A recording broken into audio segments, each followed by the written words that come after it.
Dr. Mary Claire, thanks for coming on the show. Thanks for having me. Yeah, you came heavily recommended by one of our friends. She said you did such a great job on her podcast that so many people write in and say they just learned so much from you. So it's like we had to have you on our show. So thanks for coming on. Thanks. These are my favorites. I like talking to the other sex, about menopause. You don't have your own personal story to kind of work into the conversation. So it's all about education. Awesome. Yeah, we could learn a lot for sure. So what got you into what you do now, right? Because you have a huge following on social media. And one of the main things you talk about, among other things, because you talk a lot of things, but perimenopause, menopause, what made you go in this direction? Yeah, no, good question. I came from a background of being a general OBGYN physician. So I'm board certified in OB-GYN. I did the traditional 4 years of medical school, got my MD, then did my 4-year residency in obstetrics and gynecology. And when I think back, I was the expert in women's health, right? And I aced all my exams and did well on my board. So, I felt like I've got this, I'm ready to go out in the world and take care of patients. And I just remember my first several years of practice having women in menopause come in and really just feeling like I was a deer caught in the headlights. The outside of pregnancy, the number one thing they were complaining of was weight gain and then libido issues, neither of which I'd really been taught on how menopause works into those problems and like what we can really do about it. And then, so that's all fine and good. And I was giving the same advice, work out more, eat less. That was working for me, at 30. And then I went through my own menopause and really had a really rough time and really got hit. I really felt like a ton of bricks. I didn't feel like myself. I was also grieving the loss of a brother at the same time. So I was like, okay, I'm just depressed from that. But muscle pain, joint pain, my back was always hurting. I wasn't sleeping well. I was gaining weight in weird places. I'd always kind of had thin privilege. And suddenly I was kind of lumpy and gaining weight in my midsection mostly, which had never happened to me before. And I was really reluctant to consider hormone therapy. I did have the classic hot flashes and they were waking me up at night. And I thought, I cannot live like this. So I was trying meditation. I was trying journaling, which was all good for my mental health, but I still wasn't sleeping and nothing was helping the hot flashes. I tried different supplements. I was really scared of hormone therapy because of the Women's Health Initiative study and all the fallout from how the misrepresentation was, which we now know was, the risks were overblown and the benefits were totally not discussed. So I reluctantly decided to start hormone therapy and absolutely felt like I got my life back. Did my stress melt away? No. Did it go to the gym for me? No. Did it eat right for me? No.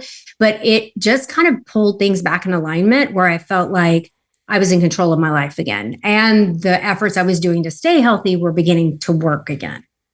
So I started talking about my experience on social media. I had a small Facebook following, just kind of talking about gynecology. But as I would broach the subject of nutrition and menopause and weight gain and menopause, the world stood up and paid attention, at least my world on Facebook. So Facebook started growing pretty quickly. And I had, gotten a culinary medicine certification so I could learn more about nutrition, because how much did they teach me in medical school? Zero. Yeah. And I just felt like I wasn't able to help myself or my patients. So I went and got certified in nutrition, really learned a ton, and put together a little program that I made for my patients and a few of my followers on social and my girlfriends in town, and called it the Galveston Diet, just kind of as a joke, because we live here on the island. I live on the island of Galveston outside of Houston. So it really was working well. Everybody loved it. I was talking about it on social media. That was growing.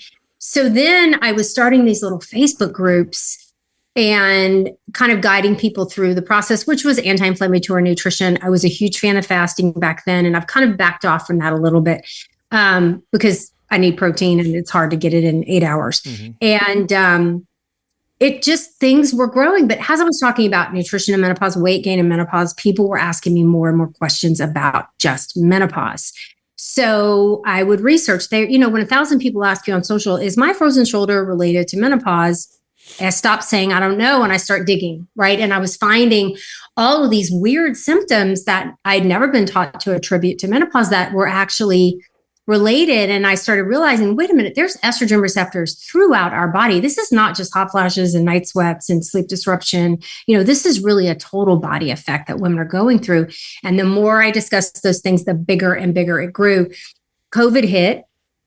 And my kids were home, who were teenagers in early college, and they were like, "Mom, you got to do this TikTok thing." And I said, No, that's for kids. And they started showing me other clinicians who were on TikTok educating. And so my very first TikToks were me dancing, kind of like swaying to music, pointing to different facts about menopause. Remember that trend? The little pop up, And those really took off. So suddenly, like within a few months, I had several 100,000 followers on TikTok. And of course, my dopamine's exploding and this is amazing. And I'm making more and more content around that. But like I was literally learning alongside my followers. Like they'd ask, I'd research, then I'd share, and then another video would go viral. Because, another million women would be like, oh my God, that happened to me. The itchy ears, the tinnitus or the vertigo, the the palpitations, the GI changes, of course, weight gain is always the center of every woman's, but as that grew, people were like, I'm tired of chasing you on social, write a book. And I wrote the new Menopause, which ended up being a #1 New York Times bestseller.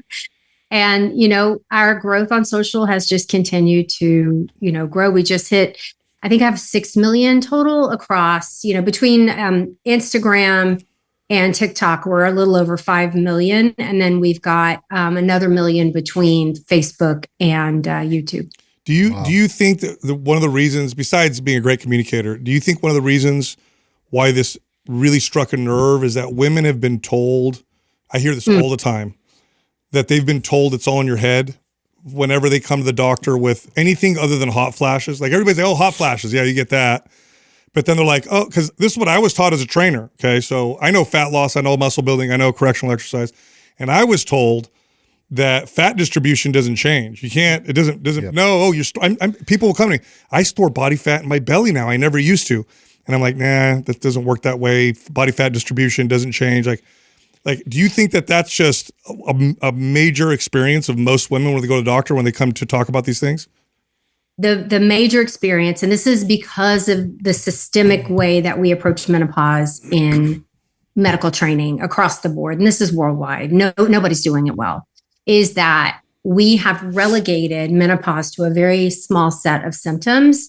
And that dogma has not changed in 25 years. When you look at guidelines and updated guidelines, like from the American College of OB/GYN, they haven't updated menopause in over 10 years.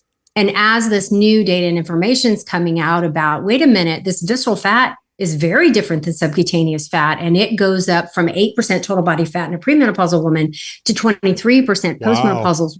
No changes in diet and exercise, right? And so the old dogma was fat is fat, calories in, calories out. And calories are important. No one's negating that. But, there is a pro-inflammatory drive of new fat to the intra-abdominal organs, which is in and itself pro-inflammatory.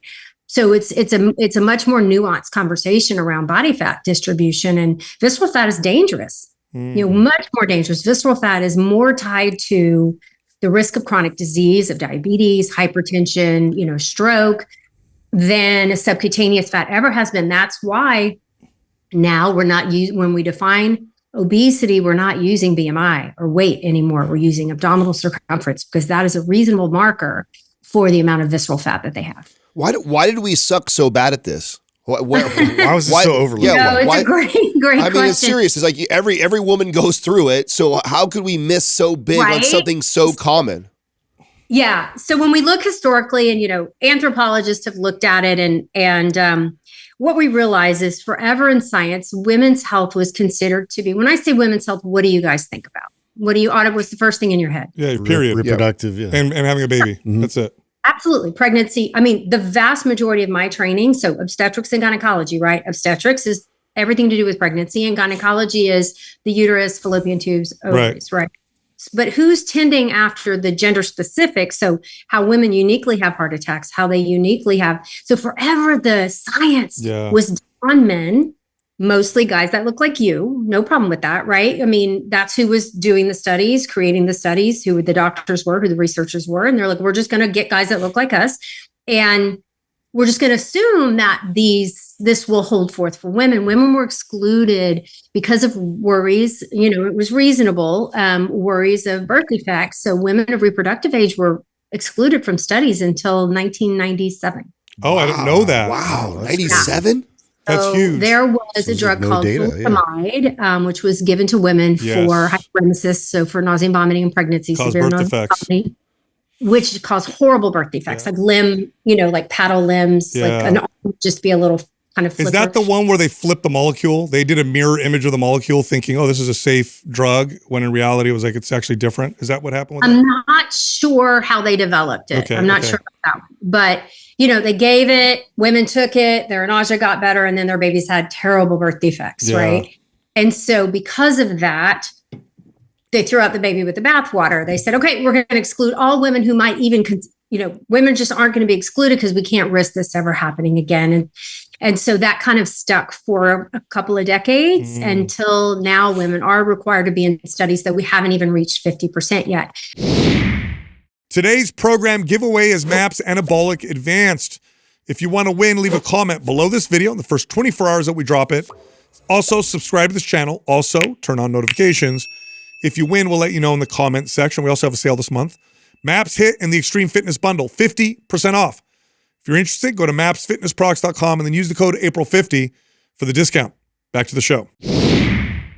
So when we look at data on how statins work, right? Most of that was done on men. And if you deaggregate the data on statins and high cholesterol, women's high cholesterol will get better with a statin, no problem.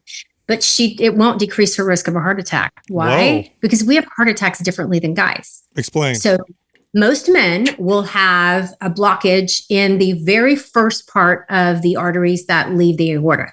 So you guys would know it as a widowmaker, right? So that's the anterior descending artery of coronary artery. And so that very first part, and the most thickest, widest part, is where those clots tend to form in men. Women have diffuse microvascular disease. Their disease tends to be down into where the arteries branch out deeper into the muscle. So therefore, the way that they have a heart attack, the symptoms they present with rather are very different than a man. A man comes in, we all know it from watching all the medical shows, clutching his chest and radiating to his neck, down his left arm. Women come in with chronic fatigue, abdominal pain, shortness of breath. It's not clear. And so a woman has a 50% higher chance of dying from a primary heart attack than a man. She's much less likely to be properly diagnosed in the ER, and it takes a lot longer because we've used this typical model of a male without understanding, now we're getting better, that women actually disease differently. We die differently than men do. Wow. So, and I think part of it too is a culture that tells women, you tough it out. It's just part of life, Here's the other thing, and this is embarrassing to admit, and it took me a long time to really tease out my own bias and what I was taught. We were taught that women tend to somaticize psychological problems. We were never taught that about men. It's all in her head. There's no, it's all in his head.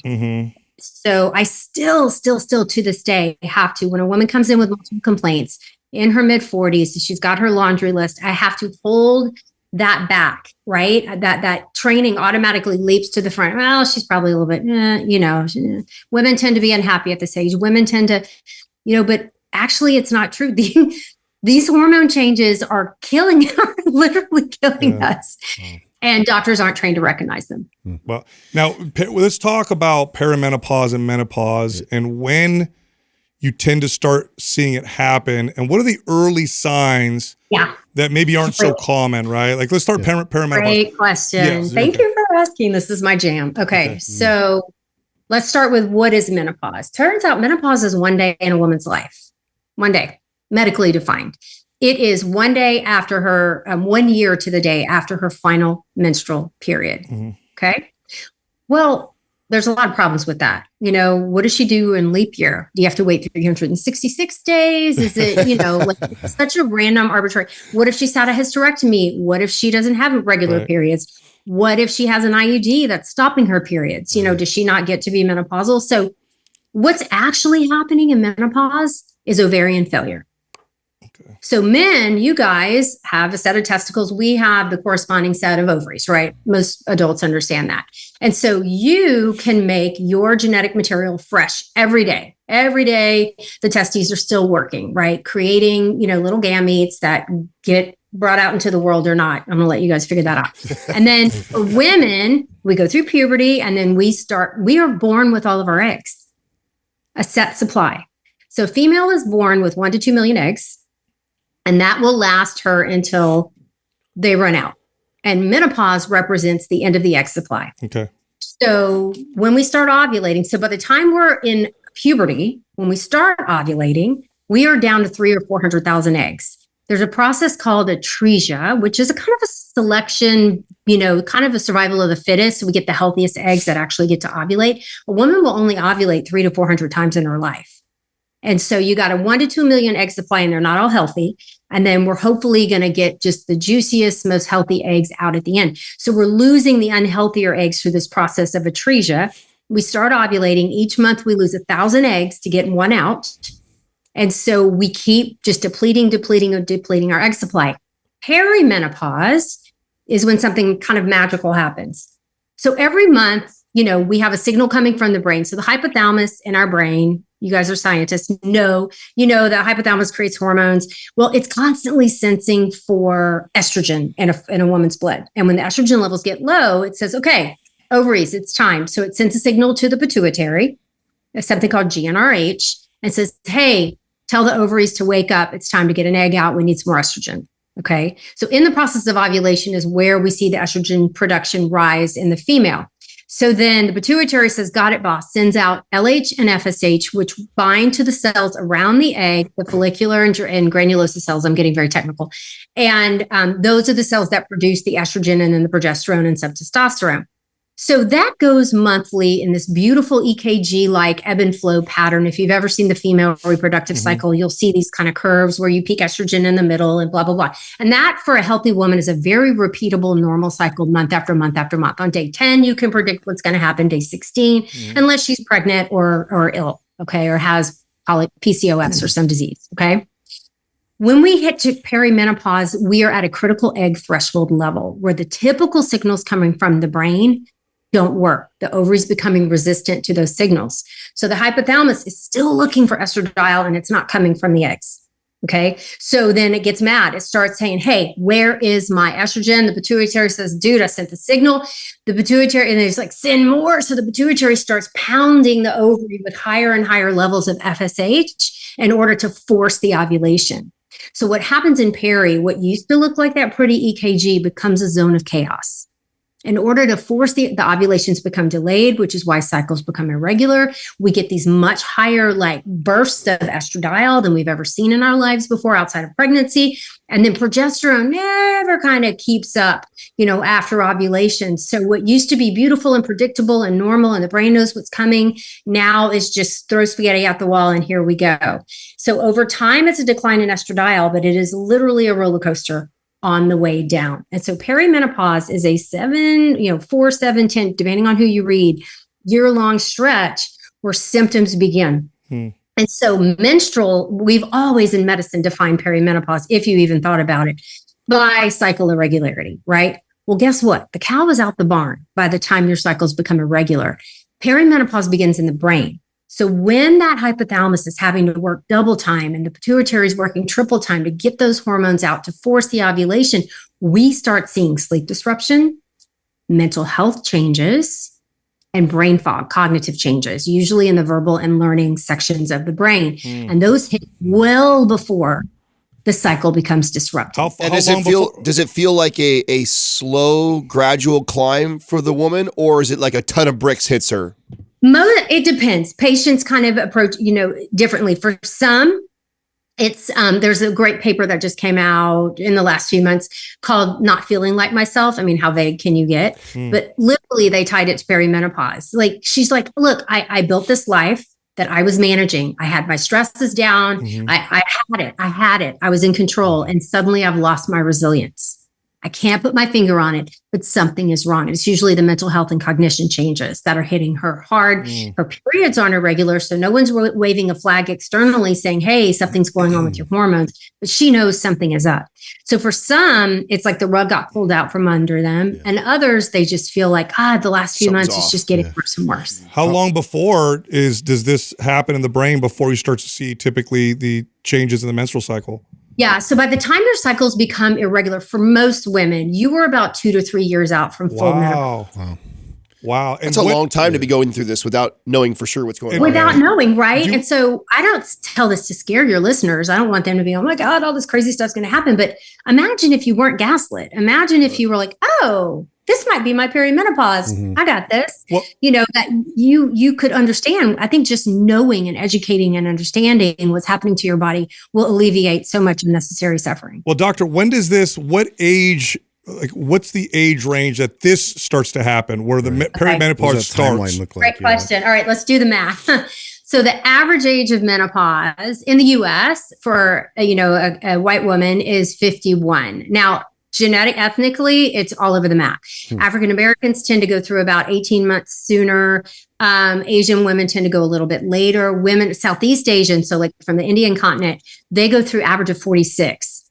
So, and there's a window of normal. So for, in the US, 46 to 55 for full menopause, right?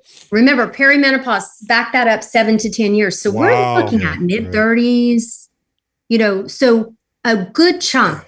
At least a third of a woman's life is spent with her ovaries not functioning the way that they were in peak fertility time. Now, how much does birth control kind of mask some of those symptoms? That's a great question. Yeah. So a lot, actually. So when we approach treatment of perimenopause, or women are just utilizing birth control pills, oral contraception, or the patch or the ring, or, they're basically suppressing the hypothalamus. So what you're doing when you're on the pill or taking hormonal contraception, you're giving your body enough hormones to tell the hypothalamus, we're cool, shut down. You don't ovulate, you don't make a baby. Okay. Turns out we use birth control. That actually works for acne, cramps. Yeah. We have a lot of medical indications that we use off label for hormonal contraception. So, I was on continuous birth control pills because I have polycystic ovarian syndrome.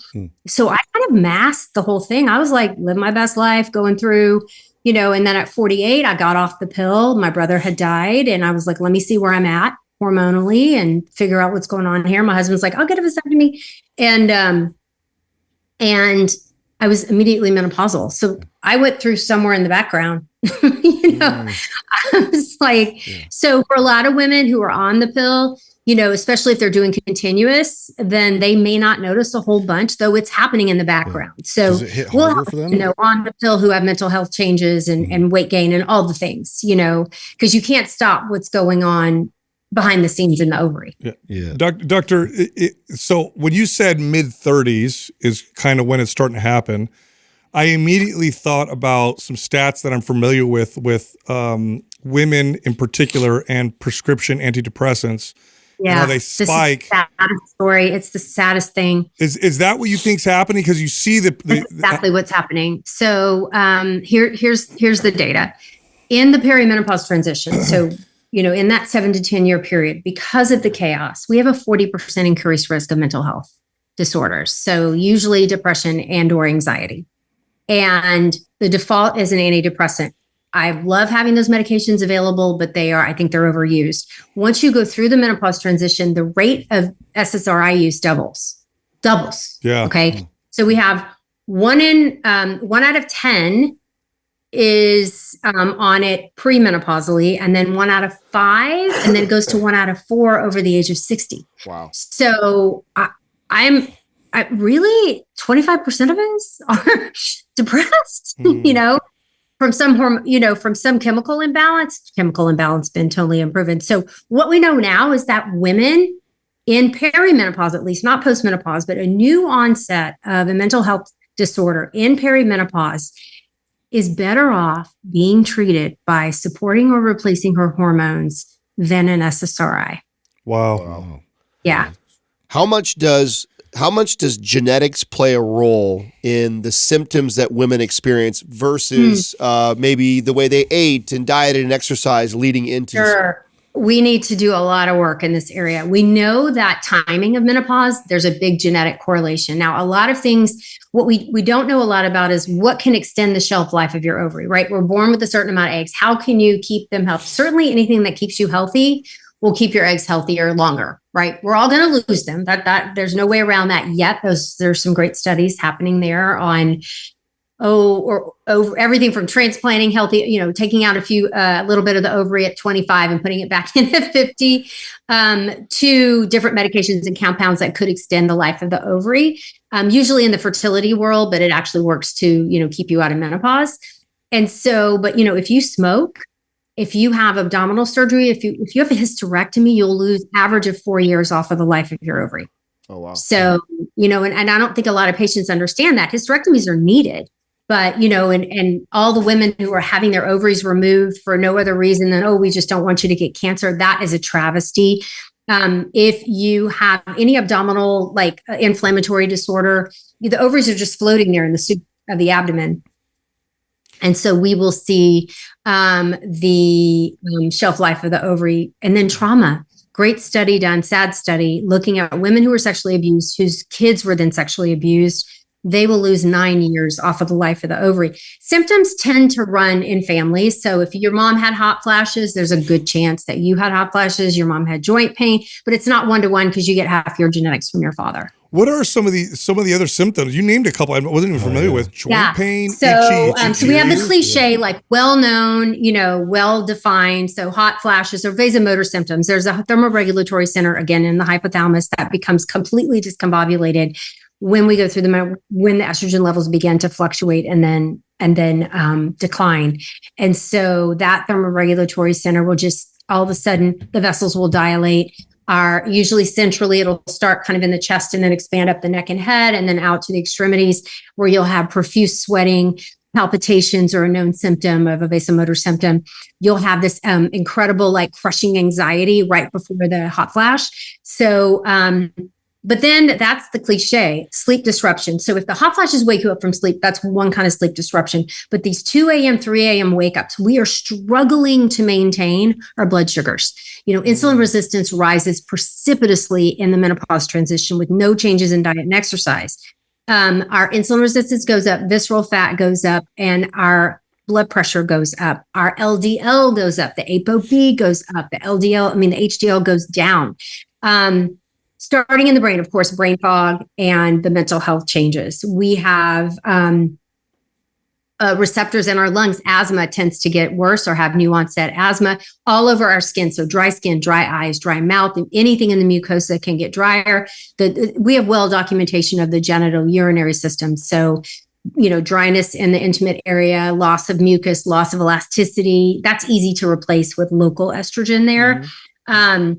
Joint pain, the great paper that just came out called the musculoskeletal syndrome of menopause, looking at they went, did a deep dive, frozen shoulder dramatically related to menopause. Women on HRT tend to have less incidence of frozen shoulder. So really there's the endothelial cells that line the arteries, not just the coronary arteries, but you lose elasticity, the vessels become stiffer, and you're much more likely to form plaques. Estrogen is very protective against plaque formation in the vessels. What does hormone replacement typically look like then? Is it estrogen, progesterone, testosterone, all three? Sure. So we kind of address each separately because they each have different jobs in the body. So we usually start with estradiol in my clinic. So the original estrogen preparations available for humans were, they hadn't figured out really how to make estradiol in big batches cheaper. So they were going and collecting horse urine and finding this group of estrogens that were 10 different estrogen compounds. There's estrone, estrelin, estrase, estriol, estrone, estradiol. So, and then they compounded it all into a pill and called it Premarin, pregnant mare urine, Premarin. and gave that to people, and it worked great. It binds the receptors. So most of the data on the safety, efficacy, and including the WHI study, were done with this particular form of estrogen. Now, in modern prescribing practices, most of us in my world who are menopause educated don't use Premarin. We use just plain estradiol. We're just trying to give her back exactly what her ovaries used to make. Just like in men, you're just going to take testosterone. Now, it might be undecanoate or, whatever binder it has attached to it, but you're just trying to give your body back the testosterone that it made at higher levels for men, so that you perform better. Progesterone is mandatory if you're giving a woman with a uterus estrogen to protect that lining of the uterus. You never want to give a woman with an active uterus estrogen alone. You can lead to hyperplasia or potentially malignancy. Okay. So you can negate that completely by giving her a progestogen with the estrogen. In my world, we give her progesterone. Again, exactly what the ovaries used to make. Turns out progesterone works beautifully in the brain, upregulates GABA, which helps with sleep. So my patients with sleep disruptions, middle of the night awakenings, anxiety at night, restless legs, progesterone can be really wonderful for them. Testosterone, absolutely. I'm a huge fan. And, female levels peak, just like men, we have a peak. You guys peak at about 19 to 20. We peak at about 30, 25 to 30 of age. And then there's a gentle decline our whole lives. It doesn't fall off a cliff like estrogen and progesterone do in menopause. But women who are suffering from hypoactive sexual desire disorder and have a healthy relationship and don't have pain and can orgasm and don't have any other aspects associated with sexual dysfunction do really well with testosterone. There are 2 other FDA-approved medications that work in the brain to help with desire. And then we think testosterone, though we don't have great studies yet, but a lot of the observational evidence for women is showing same as men, mood, recovery, stamina, et cetera. My patients love it. So do you test so when someone comes in with symptoms of perimenopause, do they then do a blood test first before you determine hormone therapy, or is it based off symptoms or both? You want the next $1 billion company? Yeah. Find the test that's going to diagnose perimenopause because we don't have it. Oh, okay. So it's all symptom. Remember that zone of chaos I talked about? Yeah. Spaghetti? What level are you going to use? It's all over the map. And so, unless you're wearing a continuous hormone monitor, and able to see all these crazy changes, it's really hard to diagnose with blood. So the way we diagnose now postmenopause is easy. Low estrogen, high FSH. Done. Okay. Straightforward. In peri, I will send the FSH and estradiol and a testosterone level for all patients, just to I don't want to miss anything. But usually we can make the diagnosis of perimenopause by, guess what? Listening to the patient and believing her. Okay. So I do a lot of blood work. I don't want to miss anything. So a lot of the symptoms of perimenopause look like lupus or hypothyroidism or nutritional deficiency or inflammatory disorder. So I'm often doing panels and panels of blood work to rule out those other conditions. Then we treat what's left. Got it. Hey, sorry to interrupt. We have a free guide titled Understanding Your Mood, Stress, and Sleep. It tackles all of those things from a health and longevity perspective. It's a totally free guide. So just click on the link at the top of the description below. Well, let's talk about non-hormonal interventions. I noticed as a trainer, I trained people for 2 decades, and a lot of my clients were middle-aged women. I'd say probably a majority, just because they tend to be the ones that hire trainers. And I noticed generally they responded far better. And this was for most people, but they really did respond better to traditional strength training.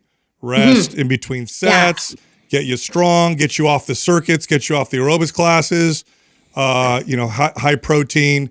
I just okay. That 100%. That is one of the biggest changes I've made is here's how I talk to my patients about it. We lose muscle in with the aging process, both of us, males and females.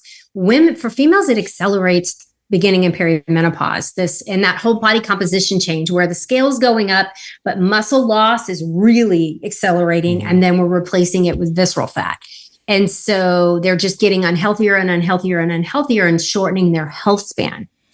And so when women come to my clinic and we talk about, okay, let's put out the fire of your menopause so you're functional again. So that takes 2 or 3 months to get the right dose. And, it's a lot of trial and error. So finally she's like, I got this. I feel great. I'm happy. I got my hormones, whatever.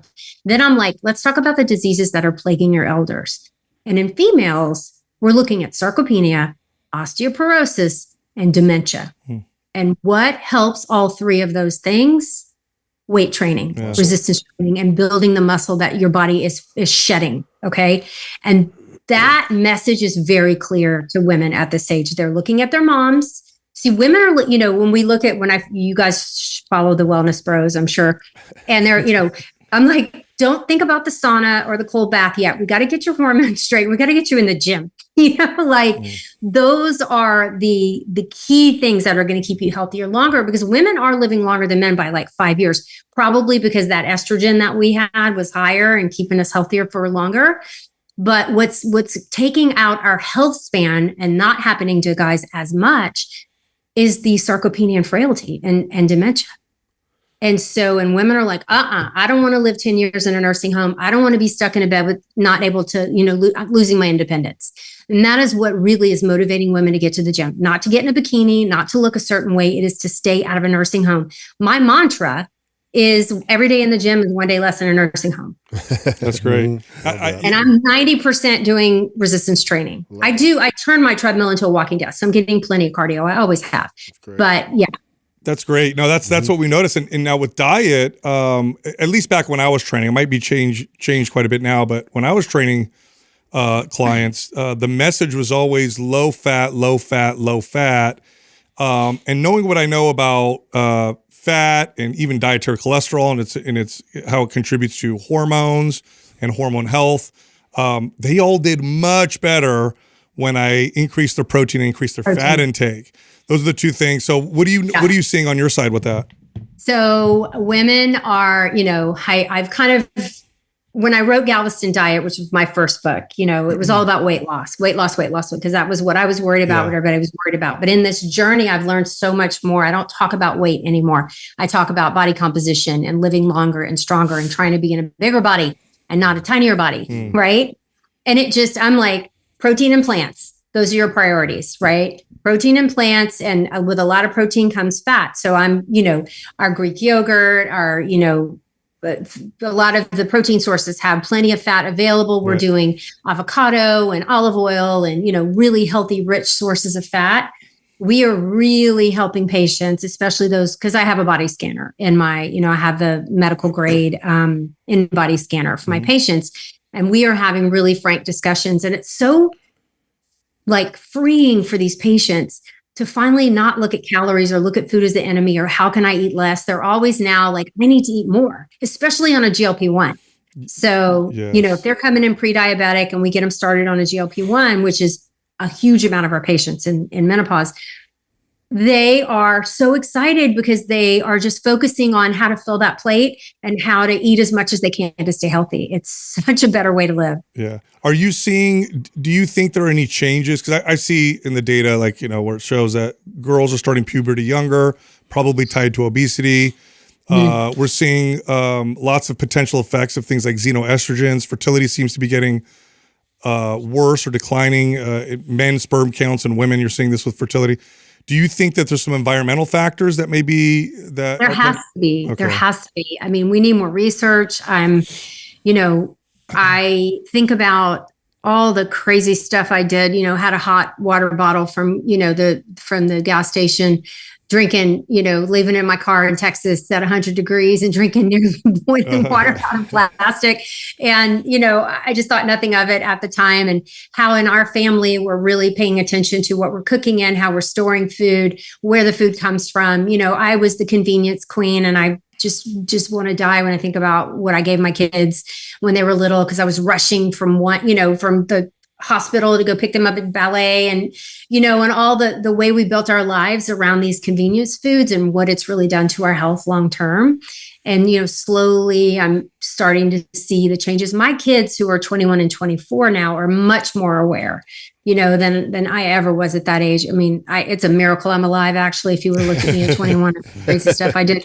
But, my kids don't live like that. They're very conscientious, especially my oldest is in medical school, and she has a degree in nutrition as her undergrad. So she did nutrition science for her undergraduate degree. So she's really on top of it. It's really cute and fun for me to watch how different they approach their health than I did at that age. So I think there's Yeah. What about supplements? There are supplements like chasteberry and evening primrose oil and that people will take for some of this stuff. The Menopause Society took a hard look at, a lot of the claims being made by some of the companies. And I don't think there's a great menopause cure out there. There's not a great supplement that is going to resuscitate the life of the ovary. When I say menopause cure, I mean like bring estrogen back into your body. We haven't found that yet. But we know that the human body, so I have a supplement company and we sell things like fiber and vitamin D and turmeric. Turmeric, there's good studies done on menopause and arthritis and inflammation and pain, And so I looked at where the nutritional gaps were in most women in menopause. My patients weren't getting enough fiber, really struggling there. I have about an 80% patient population deficient in vitamin D, not just low, I mean like in the 20s. We have a huge amount of ferritin deficient, patients who are coming in with low iron stores, and so when I'm talking about supplementation in menopause, I do the deep dive through nutrition. I don't, certainly there's a couple of there's some phytoestrogens like soy, like black cohosh, evening primrose oil is a decent anti-inflammatory that can help with, take the edge off some of the symptoms, but they're not fixing the root cause. You have to be careful when you talk about supplements for menopause. I talk about supplements in menopause. Oh, good point. Very, very good point. Are there common mistakes that women make trying to self-medicate to help themselves? Is that common? Alcohol. Yeah. Talk about how bad that potentially is. It is so bad for you. I grew up in the era of, there were a little bit was healthy for you. That's not true. So we need more studies, but from the 100,000 women I've talked to, in my practice, women are not tolerating alcohol the way they used to. It's not happening. And so in my life, if I choose to drink, I am choosing not to sleep. I will wake up at 3:00. And I don't know if it's cortisol, my Oura ring yells at me. And, all the indicators are, this is not good for me. This is not leading to my best life. Now, I have really compared to what during COVID. Oh my God. So now it's like when I'm out with my girlfriends or I'm celebrating, I'm really conscientious about if I choose to drink and how much. And, I know it's not good for my body. I'm not processing it the same, but I just see so many women who are devastated by these changes and feel like, alcohol is a very short-term fix to kind of numb a few things, but the long-term consequences just don't seem to be worth it. Where women are seeing some relief is with THC. And so we're, just from anecdotal, no one's prescribing it for that. But, just talking to patients, talking to women, especially in states where it's readily available, they are seeing better sleep, more relaxation, better mental health, even with some, judicious use of THC for their menopause. I like what you said about supplements with menopause, not for menopause. I read some really good data on creatine. That's my favorite. I left that one out. Yeah. I'm a huge creatine fan. I just finished mine. Abby Smith Ryan is the best on this, and Stacey Sims. They've got really, really good data. I mean, Abby does the research, but on women specifically and how brain seems to be recovering better. Our brains just take this hit when those hormones go crazy, and creatine. And plus, if you're doing the resistance training, creatine is, more than additive. It seems to be synergistic. Yeah. One of the challenges that, because people are listening, and I know, because I've talked to women like this, I'll send them an episode and they're like, that's great. But when I go to my doctor, right. Yeah, like how do they equip themselves? I wish I could tell every woman listening, you just walk into your OB-GYN and you hand them this list of symptoms. We're not training our medical professionals. You this wonderful OB-GYN who delivered your babies and has been your bestie and given you great care, 80% chance they've received zero training in menopause. This is a problem. And now we're fighting legislatively to, force these changes. But what do we do until then? Okay. If you go to my website, which is thepauselife.com, we have a list of providers, and it's basically crowdsourced. wonderful people who've had a great experience with a menopause educated clinician have done little testimonials, and we've organized them by country, city, and state. Oh, That's great. awesome. That's great. Help people find, and no one pays to be on the list. It's totally free, right? If you go to the Menopause Society, which is menopause.org, they have a list of certified providers, of which I am one as well. Unfortunately, there's only about 3,000 of them for all the women in America, you know? And so we have a long way to go. There's some great, really cost-effective telemedicine options that are out there. So on our, we have all of this listed on our website. We have blogs on how to find a provider who might know what they're talking about and be able to help you and take your insurance, or are you willing to pay out of pocket, et cetera. That's great. Now I know the answer to this, but I would love to hear from you. Like, what do you say to people that are like, well, it's a natural part of life. Like you go through menopause, your body's supposed to go through these changes, and we're forcing you not to. So is presbyopia. So is erectile dysfunction. You can raw dog menopause and you can be healthy. It's possible. You don't have to take HRT, but for most women, you are not going to be optimal. Yeah. And so it's going to be harder. And there may be things you don't realize, the way you're sleeping, your cholesterol, your recurrent UTIs. When I tell you the women in the nursing homes with, bladder infections and all of this, if could have just been cured with vaginal estrogen. Masszymes are the best digestive enzymes that help you break down your proteins, fats, carbs for better digestion, better recovery. If you're interested and you want a discount, click right here. What does it typically look like to do hormone therapy for women? Is it injections, creams, pills? It depends on the provider and what they're comfortable with. In our clinic, and most of the we call them menopause, like my friends who all over the world, most people are doing mostly transdermal estrogen, so a non-oral formulation. Anything we ingest orally, anything, food, medication, goes to the liver for processing first. And when that bump of estrogen hits the liver in an oral formulation, we do see a slight upregulation in our clotting factors. And so for women who are prone, that could increase your risk of a blood clot, and we don't want that to happen. So because of that, most of us, and there's some inflammatory markers we get a little bit worried about. But overall, for most women, oral estrogen is safe.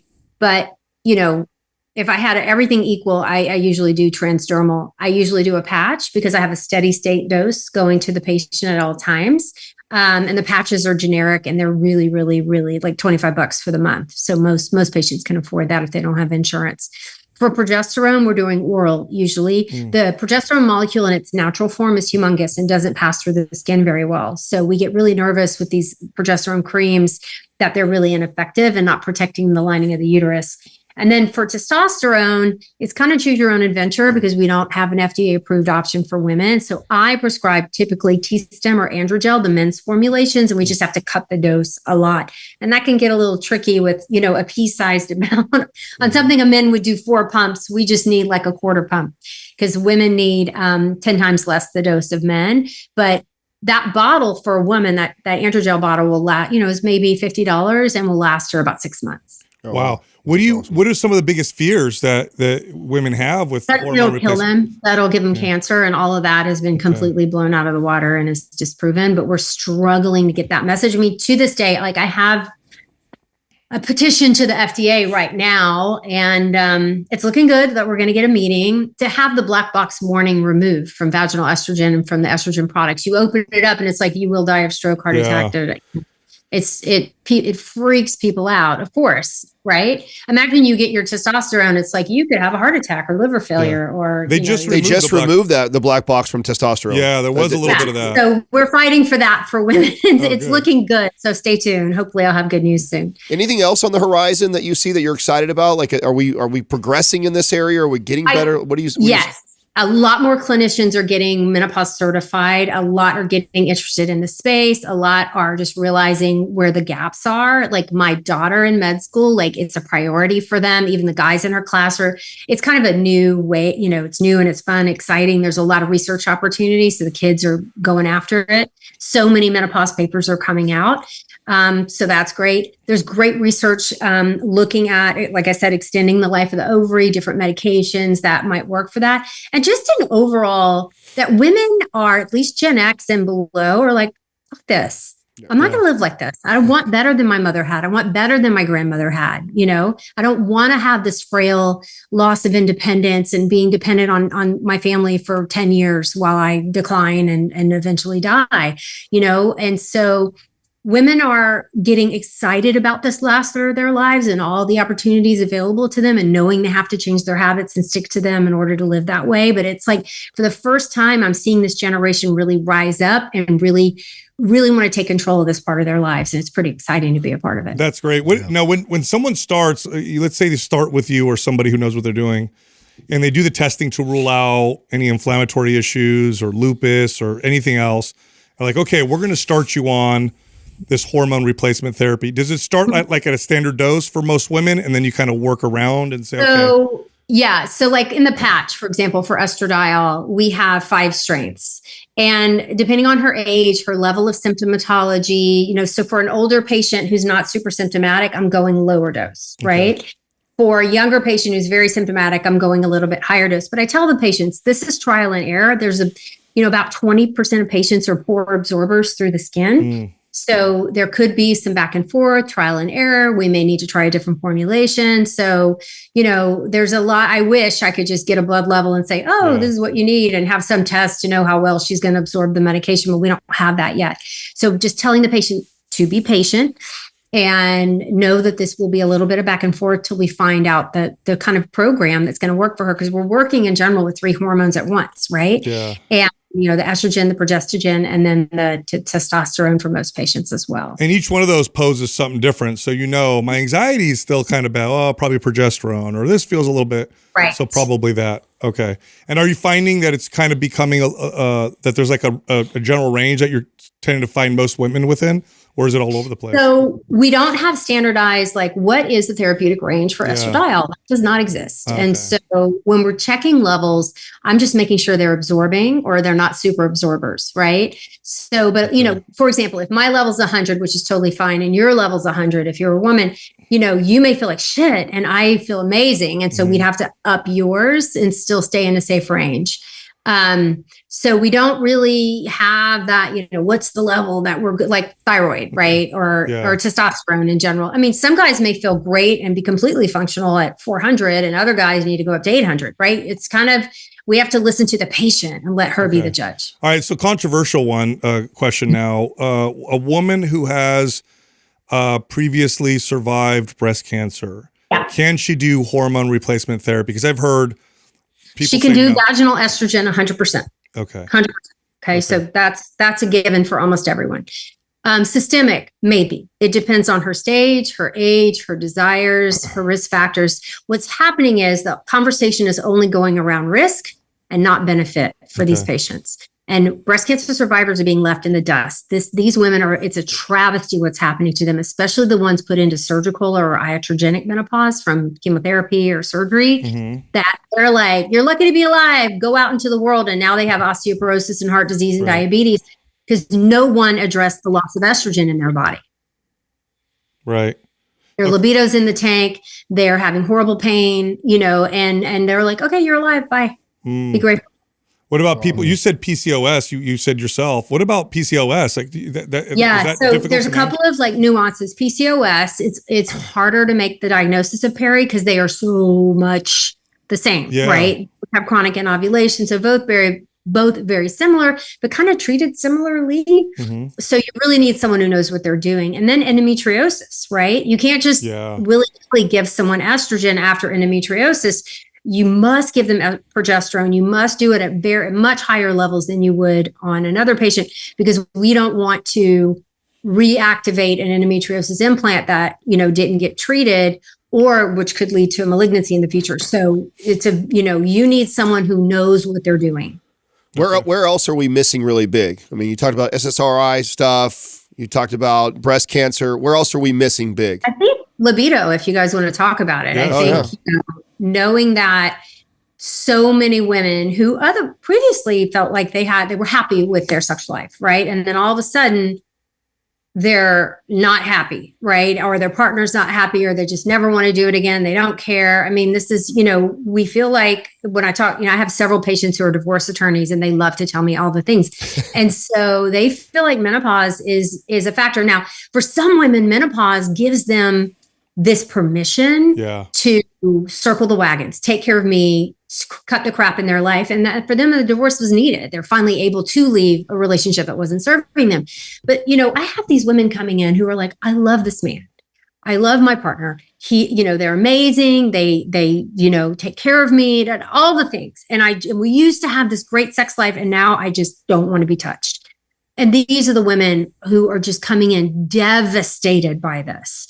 And I mean, it just opens my heart to be able to help them, right? And give them back that part of their life that just no one would talk to them about. They were ashamed or embarrassed to go to their regular GYN, who they were never taught to do anything, and to know that we have medication available. This is real. It's not your fault. And you don't have to live like this if you don't want to.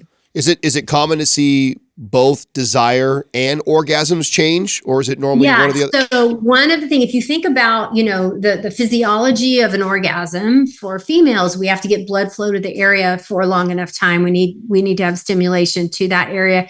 The nerve conduction has to be working well. So like in diabetes, in hypertension, we can have disease processes that will decrease that. When we lose estrogen to the area, delayed orgasms become a thing, which gets really frustrating. You have decreased blood flow, so you don't have as much mucus production. So for those patients, sometimes vaginal testosterone, like the DHEA suppository, which is Intra Rosa, it converts to estrogen and testosterone. That could be miraculous for these patients, because we do have testosterone receptors in the vulva and like around the introitus.